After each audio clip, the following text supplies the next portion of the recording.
Friends, welcome to my channel. आज हम देखेंगे स्वच्छता ही सेवा पर निबंध। स्वच्छता ही सेवा एक राष्ट्रीय अभियान है जो स्वच्छता और सफाई को बढ़ावा देने के लिए चलाया गया है। इस अभियान का उद्देश्य देश के हर नागरिक को साफ सफाई के प्रति जागरूक बनाना है। स्वच्छता से न केवल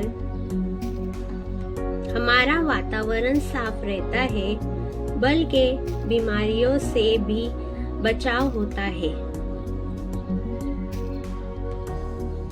स्वच्छता ही सेवा अभियान के तहत लोग सड़कों, गलियों, स्कूलों और सार्वजनिक स्थलों की सफाई करते हैं। ये हमें सिखाता है कि कूड़ा कूड़ेदान में डालें और इधर उधर ना फैलाएं। स्वच्छता से न केवल स्वास्थ्य सुधरता है बल्कि पर्यावरण भी सुरक्षित रहता है।